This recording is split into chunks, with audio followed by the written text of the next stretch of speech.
Hello and welcome back, students. In this lesson, we are going to know about what is direct and indirect speech, or reported speech.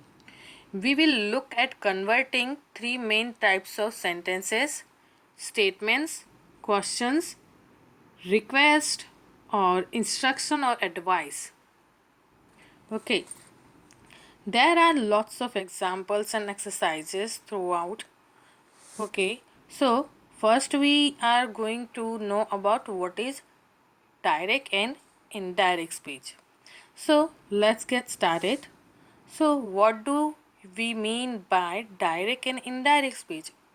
Well, there are two ways of saying what someone else said in the past. For example, last weekend, some friends and I were planning to go see a movie. But one of my friend, Ben, couldn't join us. Ben said to me, I have a dental appointment this evening. Meaning, he had to go to the dentist, so he couldn't come with us. Now, here I am repeating Ben's words exactly or directly without making any changes. So it is what? This is called direct speech. Okay, but when we don't always repeat it the other person's words exactly because the words are not important. The message is important. So we can say it like this instead. Ben said that he had a dental appointment that evening. This form is called indirect speech. It's also called reported speech because, like a news reporter, we are reporting that other person's words. Now, I want you to notice a couple of difference between the direct and indirect sentences. When we write direct speech, we always put quotation mark around the original words. You can see I have highlighted that quotation mark with yellow marker. Okay. So when we write direct speech in written things, because we can't use quotation mark in speaking. So when we write direct speech, we always put quotations mark around the original words.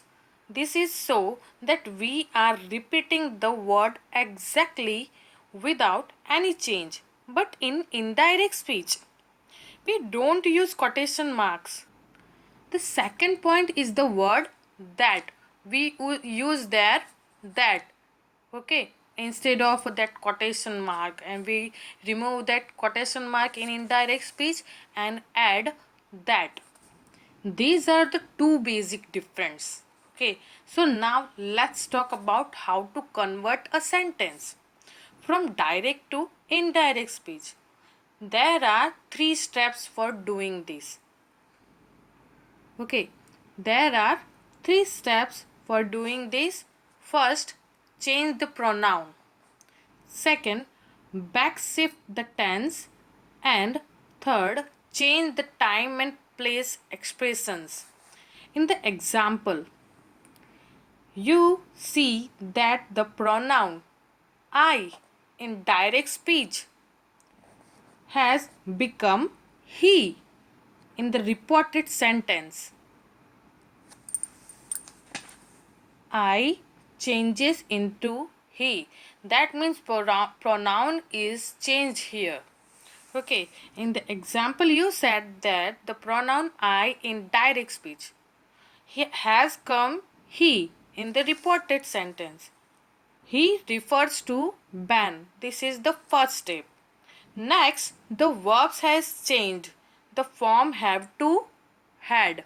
You can see I have highlighted that have in the green pen and also highlighted indirect speech with green pen. It change. Verbs change. Have changes into had. Okay.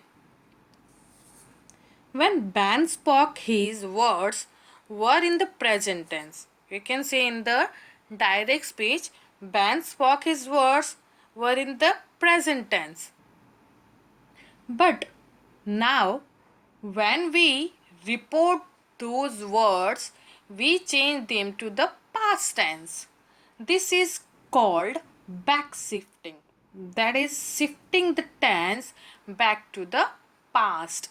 And we also see that word this evening, okay, which is time expression, has become that evening.